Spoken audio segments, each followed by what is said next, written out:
Toronto is a city in motion, or at least it's supposed to be. Every morning, the highways choke before sunrise, the subways overflow before 8, and downtown, the streetcars move slower than most people can walk. The city that once prided itself on livability has turned into a daily struggle to get anywhere at all. For years, people have said the same thing. Toronto needs new transit, bigger, faster, better. And finally, after decades of debate, it's happening. A brand new subway line is being built right now through the heart of the city, and it's called the Ontario Line. It's 15.5 kilometers long, stretching from Exhibition Place on the waterfront through the downtown core, all the way up to the Ontario Science Centre in North York. 15 kilometers, 15 new stations, 40 plus connections to everything else. The TTC, the GO Network, and the new Ellington Crosstown. It promises to move almost 400,000 people every single day. It promises to cut commute times, to clear traffic, and to give Toronto back the only thing it's been losing for years: mobility. But behind the promises lies a question. Because this isn't just another subway. It's the biggest transit project in Canadian history. It's already cost $27 billion and counting. And depending on how this story ends, it could either save the city or ruin it. But you see, Toronto's transit crisis didn't happen overnight. The first subway opened in 1954. It was clean, efficient, even futuristic. People were proud of it, but that was 70 years ago. Since then, the city has tripled in size, while the subway system has barely grown. Line 1 carries more people than it was ever meant to. At rush hour, the trains are packed to the doors. Station platforms overflow, and a single delay can ripple across the entire city. Line 2 is aging, and Line 3, the Scarborough RT, is shutting down for good. And the city above ground isn't doing much better. Highways are jammed, buses inch through gridlock, and the average driver spends more than 80 hours every year just sitting in traffic. So when the Ontario Line was announced in 2019, it really felt like a big breakthrough. A big ambition, finally someone's doing something moment. The government called it a game changer. At the time, the plan seemed simple enough. An $11 billion project finished by 2027. Modern trains, fast construction, and minimal disruption. But like every big promise in Toronto, it didn't stay simple for long. You see, within a few years, the price had doubled, then climbed again. Today, the full cost sits at $27.2 billion. That's $10.9 billion for construction, and the rest for land, maintenance, and a 30-year operations contract. $27 billion, that's more than the GDP of some countries. It's also almost triple what Torontonians were first told it was cost. Inflation is part of the story. So are the supply chain problems that hit every major project after 2020. But the rest? It's politics, planning, and a city that's incredible hard to build under. Every block downtown hides layers of pipelines, utilities, foundations, and even history.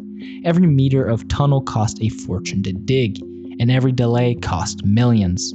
And yet, the government insists it's worth it, because if it does work, the Ontario Line could finally pull Toronto out of its gridlock. It could take 28,000 car trips off the road every single day. It could cut emissions by 14,000 tons a year. It would relieve Line 1 by 15% and Union Station by 14%. It would make Toronto breathe again, and that's the dream. But building dreams mean tearing up reality. Walk down Queen Street today and you'll see it.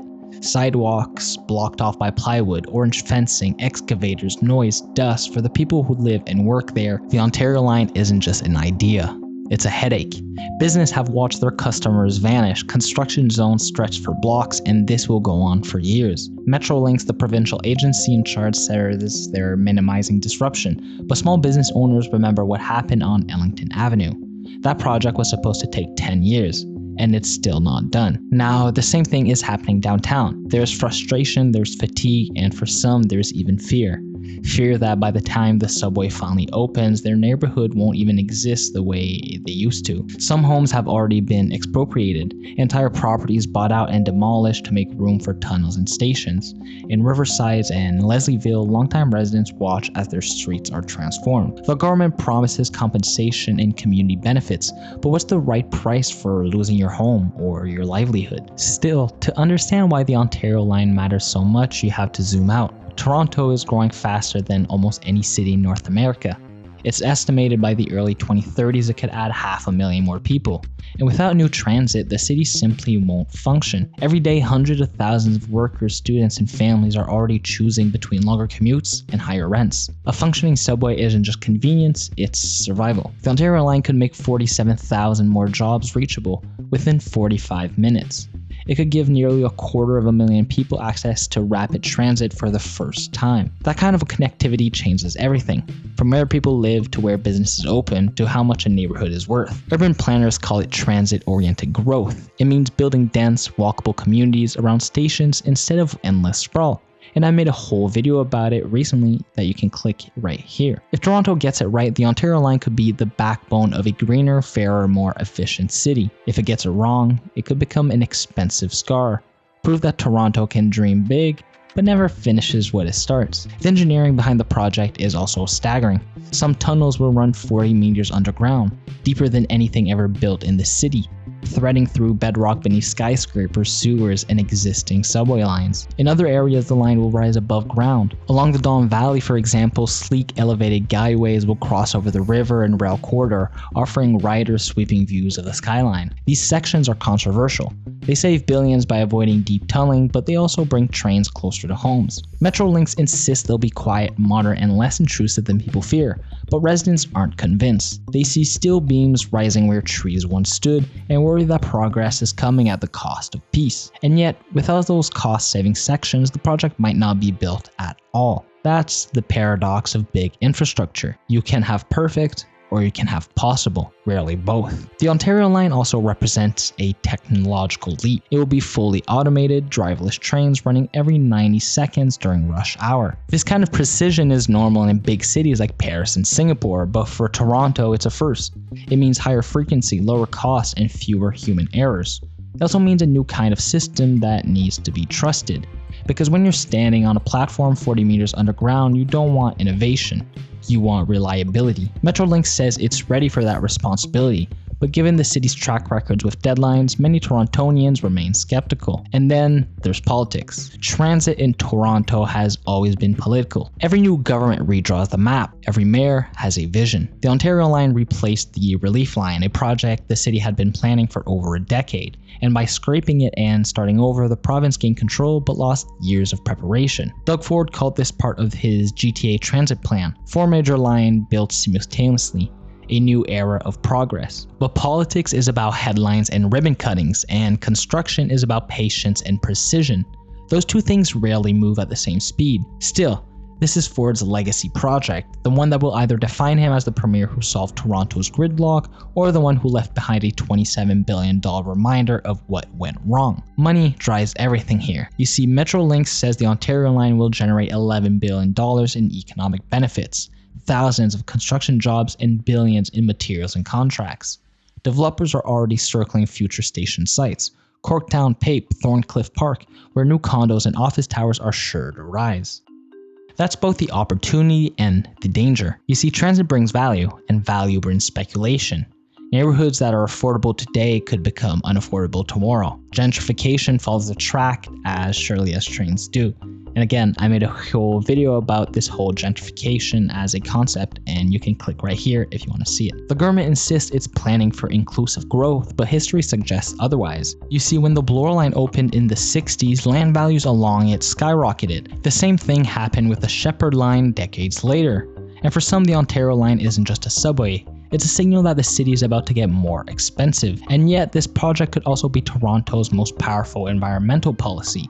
You see, transportation is responsible for nearly 1/3 of Ontario's greenhouse gas emissions. Every person who switches from car to train helps cut that number. And 400,000 rides a day, 28,000 fewer car trips, that's cleaner air and less congestion. A health study found that the Ontario line could reduce pollution, increase physical activity, and even improve mental well-being. Transit isn't just infrastructure, it's public health, it's social equity, and it's climate action. And that's why, despite all the chaos, some people see the Ontario line as a rare moment of courage, a city finally building for its future instead of its past.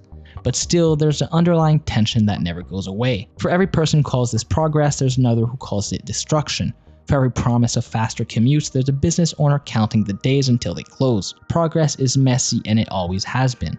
When New York built its subway, it tore through entire neighborhoods. When London dug up the Crossrail, costs exploded and schedules collapsed. Paris, Seoul, Tokyo, all of them endured years of noise, dust, and disruption to get the system they have today. And now Toronto is living through the same growing pains, but the difference is that those cities finished what they started. By 2031, the Ontario line is supposed to open. That's the plan. But if history is any guide, that date is more of a wish than a promise. When it does open, whenever that is, it will reshape the map of Toronto. New stations, new development, and new ways of moving and living. It could make the city denser, cleaner, more connected. It could finally give people a way to move without relying on a car. Or it could be remembered as the project that tried to do too much, too fast, and paid the price. Only time will tell. But maybe this is bigger than one subway. Maybe it's about what kind of city Toronto wants to be. A city that avoids risks, or one that dares to build. For decades, Toronto has been paralyzed by fear. Fear of cost, fear of change, fear of disruption. The Ontario line breaks that pattern. It's imperfect, it's expensive, it's messy, but it's happening. And that alone makes it historic. Because cities aren't measured by how comfortable they are today. They're measured by how brave they are about tomorrow. Every tunnel being dug, every beam of steel being lifted, every traffic jam caused by construction. These are the growing pains of a city trying to become itself again. The Ontario line might save Toronto. It might ruin it. It will almost certainly do both depending on who you ask. But in a city that's been standing still for too long, movement, even painful, noisy, expensive movement, might be exactly what's needed.